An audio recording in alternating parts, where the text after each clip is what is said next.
So, other than the builders making a shit ton of noise, I am doing work with Amara's script today because I went for a bit of a walk this morning. I saw a dog, triggered a memory, and then I was just so upset. You know, I couldn't hold back the tears, just because it's just. And I know that's why I am finding it very difficult to sit down with and work on a script, because it's sitting down and it's continuously facing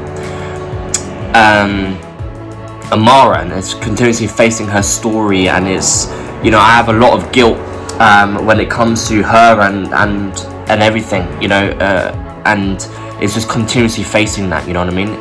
It's really hard, it really is. But I know that's why I need to do it. So I am forcing myself to sit down today and just put pen to paper, so to speak, and just go and just fly with it. You know, I've been really struggling to figure out like the perfect scene, because I've been watching this course from a script writer and from a director, and he was saying how like one time it took him over 5 weeks just to go through a scene, because he's like, if you start working on a scene and you just fly through it, then you pretty much you need to redo that scene. He goes, it needs to be tough, you know, it needs to be a lot of work just to write out each and every scene, because very rarely does it just come to you like that and you just fly through it. And I know that's the case, especially with the first script that I wrote, roleplay, because I know that's something that I'm going to be revisiting and doing a completely new redraft of it, because I've already got these ideas that I'm like, I need to incorporate that into it to make it a lot better, you know. So I'm going to be working a lot on that today.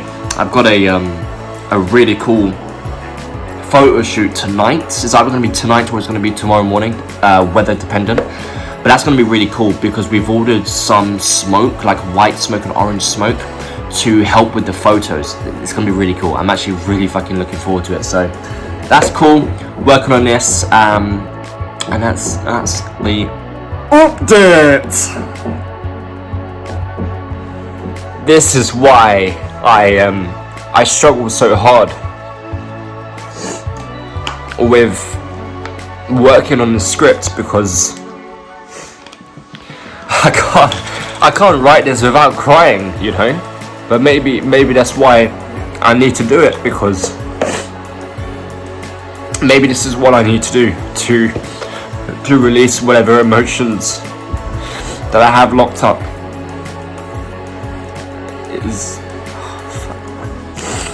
Not gonna lie, I'm like still shaking, because I've just gotten home, but I was driving and I pulled up behind a bus, and I flashed to let the bus go, and there was this woman that was walking in front. I was like, yeah, you can cross the road, there's no cars coming, you know. She crosses my car, she gets over to the other side of the road, but then this motorbike from behind was obviously in a huge rush, went straight past my car, completely took her out. Like, completely took her out. She was lying on the floor. It was, Jesus Christ. I literally swerved my car back onto the pavement, grabbed her, picked her up and put her into my car. I think it's just the adrenaline was completely going through her body. I asked her multiple times if she needed an ambulance or an A&E. She didn't. I made a good judgment as well, like she didn't need it. Her leg was grazed, but she fucking took that impact. I said to her, I was like, you took that like a trooper.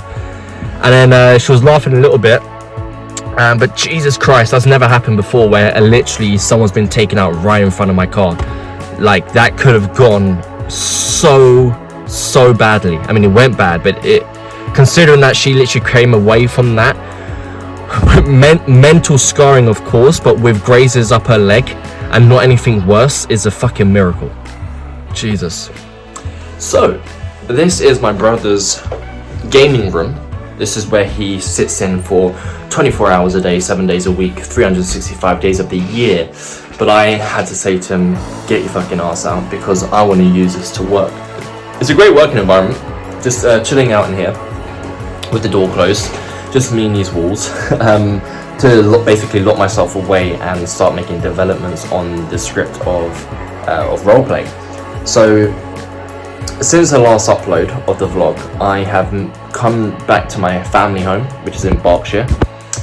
for Christmas. Now I'm going to be here for another week because I'm moving to Guildford. But the main priority at the moment, to be honest, is getting this second version of roleplay done, because the reason why I'm redrafting it, right, because I initially I had the draft of roleplay. It was completely done. Loads of people read it, had good positive feedback from it, and I was knocking on every door under the sun of production companies and producers to try and get it looked at, to get it made, to get it funded, get it picked up. One company read it, which was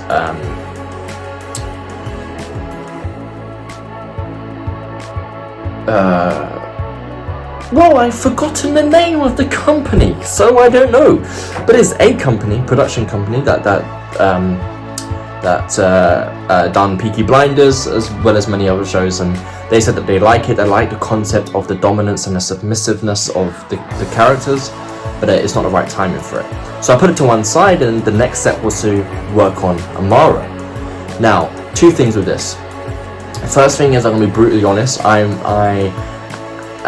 Every time I go to do Amara, right, it cripples me emotionally, and I just cry. It cripples me. I haven't healed from it, not by a long shot.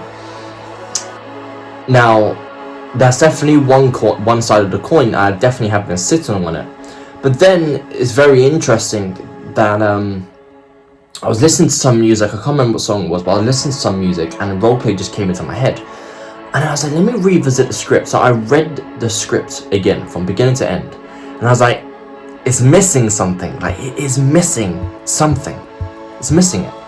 And then I was like, right. And then every day I spent on it. I was like working on it, and I was like, I know what it is.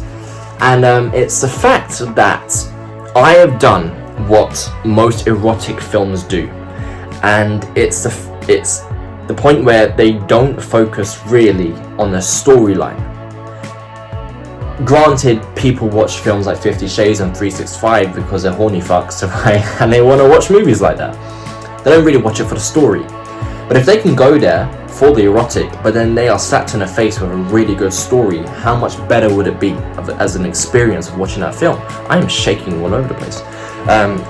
So I was like, right, I need to make the story a lot better. And without giving too much away, I've done a lot of work on the second draft, and I'm over the moon with where it's at. And I've gotten somebody to do the artwork for the film. I've gotten somebody to do the music for the film. I've gotten a cameraman, my boy Matt Beck, my cousin. He's really good behind the camera. Actually, what I'm going to do now is I'm going to cut in what he done when he came down to mine in Portsmouth. And this is what he done as kind of like an idea concept for roleplay over a year ago. Check it out. Dance around in your smoke and flicker out. You're not the light I used to know. I don't believe in safety nets. Stronger love, make it alright to let go. You gotta hold on. Oh, it's gonna slip through your slip through your head.